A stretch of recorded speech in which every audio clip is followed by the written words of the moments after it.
नमस्कार साथियों, स्वागत है आप सभी का आपके अपने प्यारे multipurpose channel Pariksha Niketan a unique journey of destination में। और एसएससी एमटीएस 2023 के एग्ज़ाम के लिए जो प्रीवियस ईयर सीरीज चल रही है, उसी क्रम में हम लोग आज डिस्कस करने जा रहे हैं 21 सितंबर 2017 शिफ्ट 1 के इंग्लिश के इंपॉर्टेंट 25 क्वेश्चन। ठीक है दोस्तों, तो चलिए बढ़ते हैं आज के अपने पहले क्वेश्चन की ओर। आपके सामने यहाँ पर सेंटेंस दिया गया है और उस सेंटेंस को 4 भागों में बांटा गया है और आपको बताना है कि सेंटेंस के किस पार्ट में एरर है। ठीक है, चलिए पढ़ते हैं।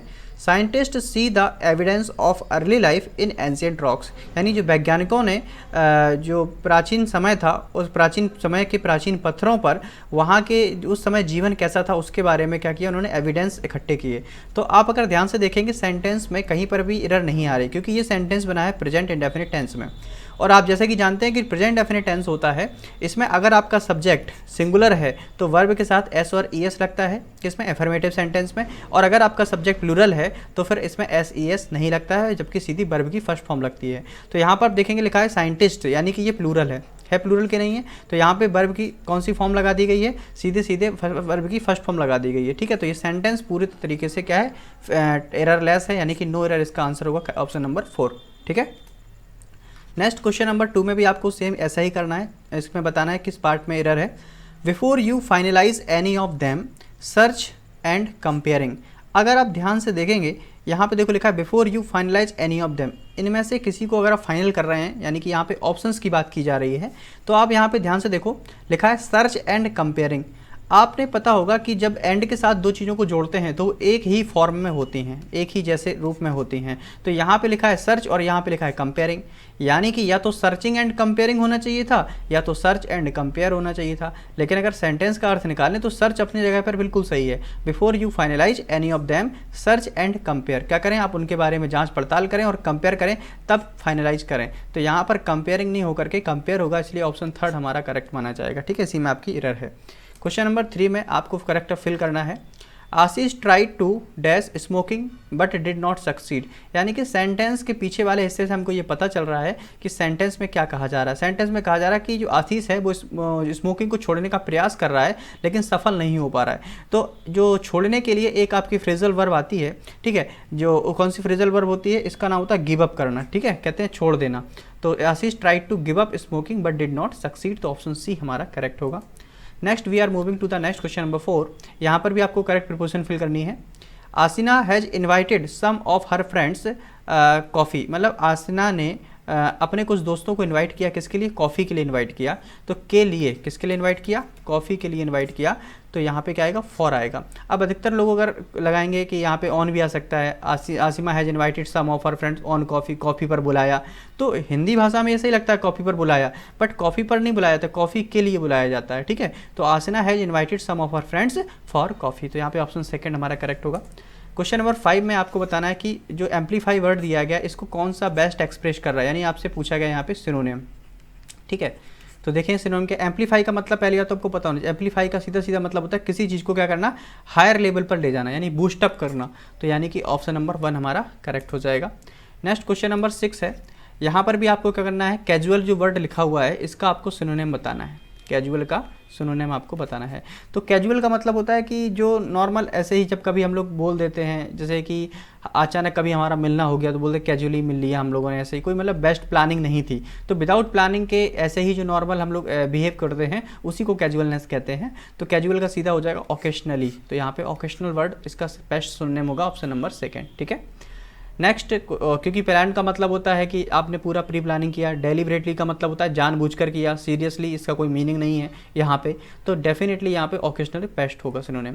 क्वेश्चन नंबर 7 में आपके सामने लिखा है इंसान। ठीक है, अब इंसान में भी आपको क्या बताना, बेस्ट एक्सप्रेस यानी सिनोनिम का मतलब बताना है। इंसान का मतलब होता है एक तरीके से पागलपन, मैडनेस। ठीक है, तो बिल्कुल जो रॉकी, क्रेजी इस प्रकार के जो व्यक्ति होते हैं वो बिल्कुल इंसान होते हैं, मैड होते हैं, पागल होते हैं, जुनून उसमें सवार होता है। तो यहाँ पे इंसान का बेस्ट सिनोनिम हो जाएगा क्रेजी, क्योंकि रीजनेबल कोई यहाँ पे मीनिंग नहीं निकलना, ना कि हेल्दी का ना ही बैलेंस्ड का।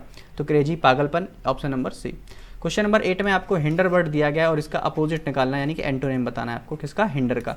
तो आपको पहले तो ये पता नहीं हिंडर क्या होता है। हिंडर का एक प्रकार का मतलब किसी चीज़ को रोकना या टू ब्लॉक, क्या कर देना, ब्लॉक करना या रिस्ट्रिक्ट करना, ठीक है, विरोध करना, ये किस में आएगा, आपका हिंडर के अंतर्गत आएगा। तो अब ये इसलिए यहाँ पे आपको बताना, अरेस्ट करना ये भी मतलब होता है लॉक करना किसी को, ठीक है, चेक करना मतलब जांच, रोक करके जांच पड़ताल करना, ठीक है। कर्व का कोई यहाँ पे मीनिंग नहीं है। अब सीधा कर्व का एक तरीके से मतलब भी आता है कंट्रोल के सेंस में आता है, ठीक है। और ऐड का मतलब होता है हेल्प करना या किसी को रिलीज करना, ठीक है। तो डेफिनेटली यहाँ पे ऑप्शन सेकंड होगा, वो इसका बेस्ट अपोजिट माना जाएगा। हिंडर का मतलब लॉक करना, ऐड का मतलब थोड़ा हेल्पिंग नेचर करना, ठीक है। तो ऑप्शन सेकंड हमारा सही है। क्वेश्चन नंबर 9, क्वेश्चन नंबर 9 में आपके सामने एक वर्ड दिया है प्रोविडेंट, ठीक है, और इसका आपको अपोजिट बताना है, ठीक है, यानी एंटोनिम बताना है किसका, प्रोविडेंट का। तो पहले तो बता, जो प्रोविडेंट का मतलब क्या होता है कि बुद्धिमान तरीके से, जैसे आपने देखा कि जो लोग गवर्नमेंट जॉब में होते हैं जब वो रिटायर होते हैं उनको प्रोविडेंट फंड वगैरह मिलता है, क्यों, क्योंकि उन्होंने बुद्धिमानी तरीके से अपने सैलरी का एक हिस्सा क्या किया है, जमा करते। तो उन्होंने क्या किया, अपनी सैलरी का एक हिस्सा जो जमा किया है वो उनके फ्यूचर में डेफिनेटली क्या आएगा, काम आएगा, एक तरीके से सेविंग की उन्होंने, ठीक है, प्रोविडेंट फंड। अब यहाँ पे अपोजिट में क्या हो जाएगा, सेविंग, तो इसका सिनोनिम होगा, ये होगा नहीं, कॉशियस चेतावनीपूर्वक, प्रिपेयर्ड ये भी नहीं होगा, वेस्टफुल मतलब बर्बाद करना। तो प्रोविडेंट का अपोजिट क्या हो जाएगा, वेस्टफुल यानी कि बर्बाद करना। ऑप्शन 1 हमारा करेक्ट है। क्वेश्चन नंबर 10 में आपके सामने दिया गया सब्टल, ठीक है। सब्टल का आपको बताना है कि इसका अपोजिट यानी कि एंटोनिम क्या होगा। तो सब्टल का मतलब होता है अच्छा, सब्टल का मतलब क्या होता है, अच्छा तरीका यानी फाइन, ठीक है। अब सिनोनिम में तो इसका फाइन हो जाता है, लेकिन ये पूछा नहीं गया है आपसे, इसका एंटोनिम पूछा गया, तो अच्छा का अपोजिट क्या होगा, हार्श यानी कि बुरा। तो ऑप्शन डी हमारा यहाँ पे बेस्ट एंटोनिम माना जाएगा। क्वेश्चन नंबर 11 सामने आपके सामने लिखा है इल इट इज़, ये आपका एक इडियम एंड फ्रेज है, और इसका मतलब क्या होता है, इसका मतलब होता है किसी ऐसी स्थिति जहाँ पर आप अनकंफर्टेबल फील करें, ठीक है, यानी कि असहज जब आप महसूस करते हैं, इस फ्रेज को कहा जाता है इल एट ईज, ठीक है। तो ऑप्शन नंबर 1 हमारा करेक्ट हो जाएगा। क्वेश्चन नंबर 12 में भी आपके सामने एक इडियम दिया गया है, गेट द अपर हैंड। तो गेट द अपर हैंड का मतलब होता है फ़ायदा उठाना, गेट द अपर हैंड का मतलब होता है फ़ायदा उठाना। और फ़ायदा उठाना देखें, टू रिवेंज तो बदला होगा, start to go, to take risk, to get an advantage. Option number D हमारा करेक्ट माना जाएगा।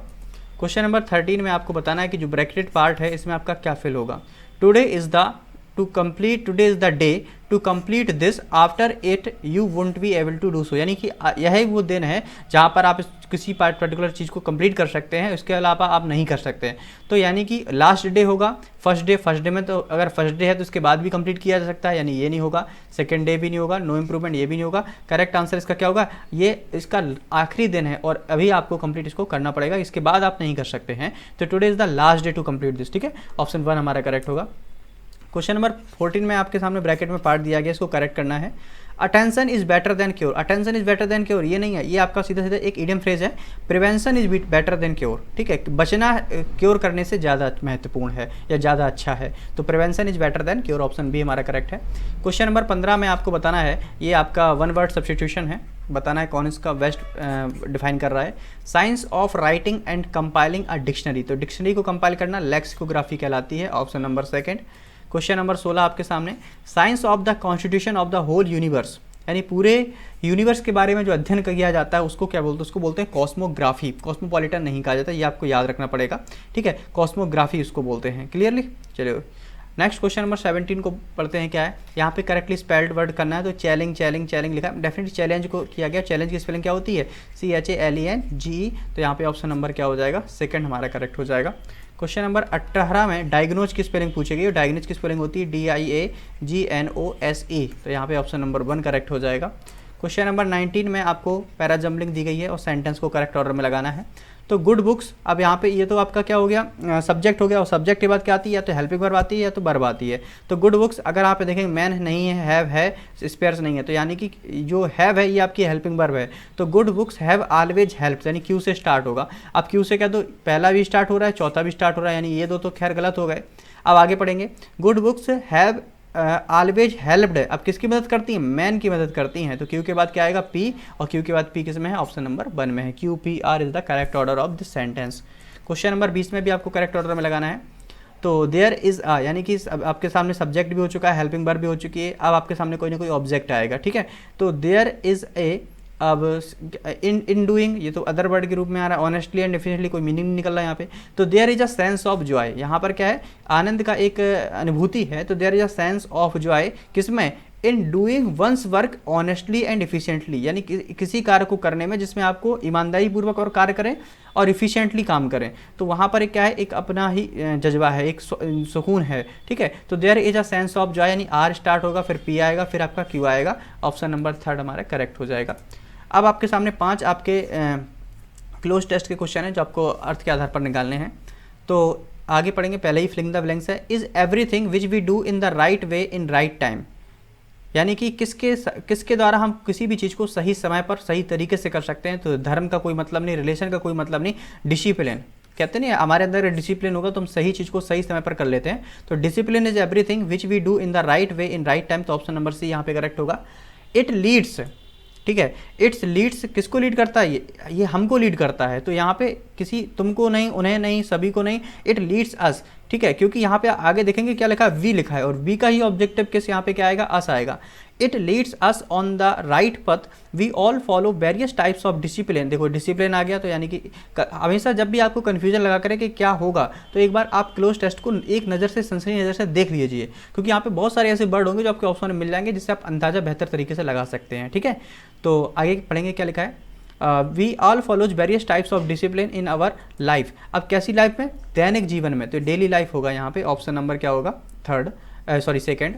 देयर आर मैनी, अब मैनी क्या होते हैं, क्रिएशंस होते हैं, एग्जाम्पल्स होते हैं। दैनिक जीवन में बहुत सारे ऐसे एग्जाम्पल्स होते हैं जहाँ पर अपने आप को हम देख सकते हैं कि क्या हमने किया, क्या नहीं किया। तो there are many examples like we wake up in the early morning, सुबह जल्दी जागते हैं, ड्रिंक का ग्लास ऑफ वाटर, सुबह जल्दी कभी पानी पीना उठ करके, गो टू द वॉशरूम जाना, टू गेट फ्रेश और डू ब्रश अवर टीथ, दांतों को साफ करना, नहाना, एंड हैव। अब देखो पूरा ही यहाँ पे एग्जाम्पल्स दिए जा रहे हैं वो मॉर्निंग टाइम के दिए जा रहे हैं, और मॉर्निंग टाइम के जब एग्जाम्पल दिए जा रहे हैं तो आगे वाले सेंटेंस में क्या होगा कि हैव। अब लंच कब किया जाता है, लंच तो दोपहर में किया जाता है, ब्रेकफास्ट सुबह किया जाता है, डिनर शाम को किया जाता है। स्नैक का कोई मीनिंग है नहीं यहाँ पे, तो यहाँ पे करेक्ट आंसर क्या होगा, breakfast. Have breakfast, go to school in uniform at right time et cetera, all are discipline. ये सब क्या है, डिसिप्लिन के एग्जाम्पल्स हैं। और इस तरीके से पूरे 25 क्वेश्चन हमने बहुत ही अच्छे तरीके से डिस्कस किए हैं। आई होप आप लोगों ने सेशन को एंजॉय किया होगा। चलिए अपनी प्रैक्टिस को बेहतर बनाते रखिए, हम लोग मिलेंगे अपनी नेक्स्ट वीडियो में नए प्रैक्टिस सेशन के साथ। चलिए अपना ध्यान रखिए, अपना सपोर्ट बिल्कुल बना रखें, क्योंकि आपके सपोर्ट से ही मुझे नेक्स्ट वीडियो बनाने की क्या मिलती है, एनर्जी मिलती है। ठीक है दोस्तों, टेक केयर, बाय बाय।